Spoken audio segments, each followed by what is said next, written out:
کچھ لوگوں کو شوق ہوتا، بادشاہ کو سلطان جہاں یا عرب کے کچھ حصوں کا بادشاہ تھا، شوق بڑا تھا لوگوں کو کھلانے پلانے کا، بڑا شوقین تھا، بڑا بانٹتا تھا، اور کئی دفعہ معاذ اللہ اس پر فخر بھی کرتا تھا جو نہیں کرتا، تکبر سے بھی کہتا تھا بڑی جائیدادیں آؤ جس نے لینا ہے، تکبر بھی کرتا تھا معاذ اللہ جو نہیں کرنا چاہیے تھا۔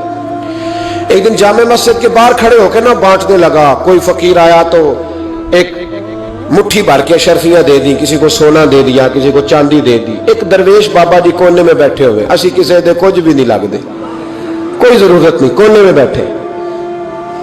آپ یقین کریں، آپ تھوڑا سا رخ ادھر کریں، دنیا پیچھے پیچھے ہو جاتی ہے۔ اگر آپ پیچھے بھاگیں گے تو آگے دوڑ کے بھاگیں گے۔ یہ مزاج ہے قوم کا، کسی کا حال پوچھ لیں وہ بگڑ جاتا ہے، کہتا ہے مجھ سے کوئی کام ہوگا تبھی تو پوچھا ہے، اور آپ چپ کر جائیں، خاموش ہو جائیں، یہ بھی بڑی مصیبت ہے کہ پیار کر لیں تو اس کا بھی نقصان دیکھنے میں آتا ہے۔ کہتے ہیں پتہ نہیں میرے اندر کیا لالچ ہے، کیا خوبی ہے جس وجہ سے مجھ سے اتنی محبت ہو رہی ہے۔ وہ بابا جی کونے میں توجہ ہی نہیں کی، جب توجہ نہ کی تو سلطان کی توجہ خود بخود ہو گئی۔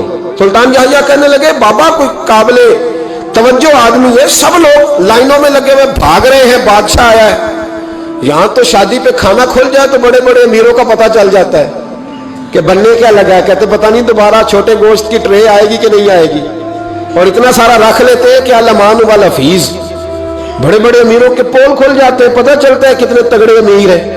تو جب اس نے کہا شرفیاں، سونے، ہیرے، جواہرات، تو جو نہیں تھے فقیر وہ بھی لائنوں میں لگ گئے، لیکن وہ فقیر پھٹے پرانے کپڑے، سانو تخت ہزارے دی لوڑ کیے، نالے کی لگے شہر بمول دے نال، اسی اپنی بال کے سیکنے، سانو کی لگے کسی اور دے نال۔ اور اقبال نے اس کی تشریح کی، اقبال کہنے لگے ہوا گو تند و تیز ہے لیکن چراغ اپنا جلا رہا ہے۔ ہوا گو تند و تیز ہے، تیز ہوا میں چراغ نہیں جلتے، ہوا گو تند و تیز ہے لیکن چراغ اپنا جلا رہا ہے۔ وہ مرد درویش حق نے جس کو عطا کیے ہیں انداز خوش روانہ، فرماتے جسے اللہ نے بے نیازی دے دی، لالچ سے دور کر لیا، وہ کسی کی پرواہ، وہ اپنا چراغ جلاتا ہے، اپنی مٹی پہ چلنے کا سلیقہ سیکھو، سنگ مرمر پہ چلو گے تو پھسل جاؤ گے۔ وہ بابا بیٹھا ہے تو بادشاہ کہنے لگا اسے بھی بلاؤ، بابے کو بلایا، کہنے لگا تجھے کچھ نہیں چاہیے؟ بابا کہنے لگا چاہیے تو بڑا کچھ، پر تجھ سے نہیں چاہیے۔ کہا کس سے چاہیے؟ فرمایا اس سے چاہیے جو دے کے حساب نہیں پوچھتا، بغیر حساب دیتا ہے، اس سے چاہیے۔ کہنے لگا نہیں، دروازہ کھلا ہے، تو بھی لے لے۔ بابا کہنے لگا میں لے تو لوں پر تو دے کچھ نہیں نہ سکتا۔ بادشاہ کو غصہ آیا، اکڑ تھی، تکبر تھا، کہنے لگا تو کیوں نہیں میں دے سکتا، تو سوال کر۔ تو بابے نے ساتھ والے فقیر سے لکڑی کا کالا پیالہ پکڑا، ہوتے نا فقیروں کے پاس مانگ، لکڑی کا کالا پیالہ، تو کہا لو دے دو کچھ۔ اس نے فوری طور پر سونے کی اشرفیاں مٹھی بھری اور لکڑی کے پیالے میں ڈالی۔ اب جب پیالے میں ڈالی تو کڑ کڑ کی آواز تو آئی، پر پتہ نہیں وہ کدھر گئی ساری اشرفیاں۔ دوسری مٹھی ڈالی تو پھر کڑ کڑ کی آواز آئی، پر اشرفیاں کدھر گئی کوئی پتہ نہیں چلا۔ تیسری، چوتھی، پانچویں، بابے کا پیالہ خالی کا خالی، 2 دفعہ بھی، 4 دفعہ بھی۔ یہ بادشاہ لوگ ضدی ہوتے ہیں، مانتے نہیں جلدی، کیونکہ کسی نے بتا دیا ہوتا ہے نا سارا کچھ تم ہی ہو، اڑ جاتے۔ ہاں جو جس منصب پہ بھی بادشاہ ہوتا ہے اڑ جاتا ہے۔ اس نے کہا میں بھی ضدی ہوں، پیالہ بھر کے چھوڑنا ہے۔ ایک بوری منگا لی، دوسری منگا لی، تیسری منگا لی۔ بابا خوش ہے، مطمئن ہے، چلو ڈالو، تم نے کہا تھا ملیں گی۔ اب وہ مٹھی ڈالتا، کبھی اشرفیاں، کبھی ہیرے، کبھی چاندی، پر پتہ نہیں کدھر جاتی۔ بالآخر آہستہ آہستہ بیک ہونے لگ گیا۔ وزیر کہنے لگا بادشاہ پیچھے سے بوریاں ختم ہو گئی ہیں، اب نئی منگانے لگے گی، پیچھے کوئی چیز بھی نہیں، ختم ہو گیا سارا کچھ۔ انسان کسی کو کیا دے سکتا ہے؟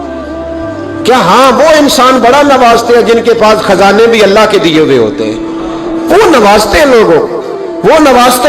کہا تو کیا دے سکتا ہے؟ بادشاہ جب تنگ آ گیا نا بادشاہ، تو گھوڑے سے نیچے اتر آیا اور بابے کے پیروں میں بیٹھ کے کہنے لگا بابا یہ پیالہ ہے کس بلا کا نام؟ نیچے کون سا کنواں ہے کہ جو کنواں جو نیچے گراتا ہی جاتا ہے اور جو بھرتا ہی نہیں ہے؟ تو اب بادشاہ کا ہاتھ رکا تو بابے نے پیالہ چھوڑ دیا، بڑا قیمتی لفظ کہا۔ بابا کہنے لگا بادشاہ یہ انسانی خواہشات کا پیالہ ہے، یہ انسان کی خواہشوں کا پیالہ ہے، یہ لالچ کا پیالہ ہے، یہ کبھی بھر سکتا۔ انسان کبھی کہتا ہے یا اللہ اپنا مکان دے دے بڑا راضی ہوں، اسے اپنا مل جاتا ہے، پھر کہتا ہے نہیں سوسائٹی میں ہونا چاہیے، پھر سوسائٹی میں اللہ دیتا ہے تو کہتا ہے 5 مرلے کا چھوٹا ہے، اس کے نفس کا پیالہ کبھی بھرتا؟ نبی پاک علیہ السلام نے فرمایا تھا اس خواہش کے پیچھے نہ لگنا جو تمہیں نئی خواہش میں ڈال دے۔ کوئی نہیں سمجھ آئی بات کیا؟ بڑی بات کر دی حضور نے ایک جملے۔ مسند امام احمد بن حنبل میں حدیث ہے، فرمایا اس خواہش کے پیچھے نہ لگنا جو تمہیں ایک نئی خواہش میں ڈال دے، اس کے پیچھے نہ لگنا، اور فرمایا اس خواہش کے پیچھے نہ لگنا جو تمہیں بے جا خواہشوں کے پیچھے لگا دے۔ لوگوں کے للے تللے، پریشانیاں، آزمائشیں، لالچ، ہوس، وہ پریشانی وہ اتنی اوڑھ لی ہے لوگوں نے کہ دلوں سے تقوی، روحانیت، عبادت، درد، ذوق، شوق ختم ہو گیا۔ دنیا ہی دنیا بچی ہے، دولت ہی دولت بچی ہے، باقی ہر چیز کو نفس کا سانپ